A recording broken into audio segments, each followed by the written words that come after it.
আসসালামু আলাইকুম। এখন দেখাবো রিডো এবং আন্ডো সম্পর্কে বিস্তারিত। তো Microsoft Word, Excel, PowerPoint অথবা মাইক্রোসফট এক্সেসে আপনি রিডো এবং আন্ডো নিয়ে কিভাবে কাজ করবেন সেটা দেখাবো এখন ভিডিওতে।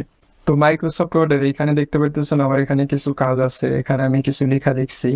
তো লেখার পর আমার যদি প্রয়োজন হয় যে এই লেখাটা আমার প্রয়োজন নাই, তাহলে আমি এই লেখাটা এখন সিলেক্ট করে কিবোর্ড থেকে ডিলিট প্রেস করে এটা কেটে দিলাম। তো এখন যদি আপনি চান যে আপনার এই লেখাটা আপনি কিভাবে ফিরিয়ে আনবেন, তাহলে আমি এখন আন্ডোতে ক্লিক করব, তাহলে কিন্তু আমার লেখাটা দেখেন চলে আসছে।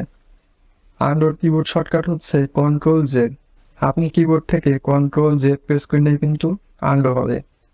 আবার যদি আপনি এটা রিডো করেন তাহলে কিন্তু আবার পূর্বের অবস্থায় চলে যাবে। রিডোর কিবোর্ড শর্টকাট হচ্ছে কন্ট্রোল ওয়াই, অর্থাৎ কন্ট্রোল ওয়াই প্রেস করলে কিন্তু আবার এটা রিডো হবে।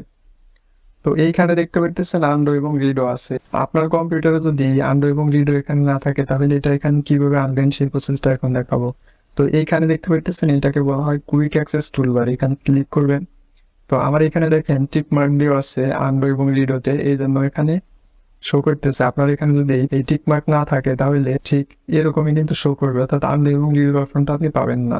কিবোর্ড থেকে শর্টকাটের মাধ্যমে কাজ করতে পারবেন। আবার আপনি যদি চান যে আপনি কুইক অ্যাক্সেস টুলবারে আন্ডো এবং রিডো নেবেন, তাহলে এখানে ক্লিক করবেন। করার পর এখানে আন্ডোতে ক্লিক করবেন এবং রিডোতে ক্লিক করে টিক মার্ক নিয়ে দিবেন, তাহলে কিন্তু আপনার এখানে কুইক অ্যাক্সেস টুলবারে আন্ডো এবং রিডো চলে আসবে। তো এই ছিল মাইক্রোসফট অফিসে রিডো এবং আন্ডো বাটনের বেসিক কাজ। ভিডিওটা শেষ পর্যন্ত দেখার জন্য অনেক ধন্যবাদ। সবাই ভালো থাকবেন। দেখা হলো অন্য কোনো ভিডিওতে। সে পর্যন্ত আল্লাহ হাফেজ।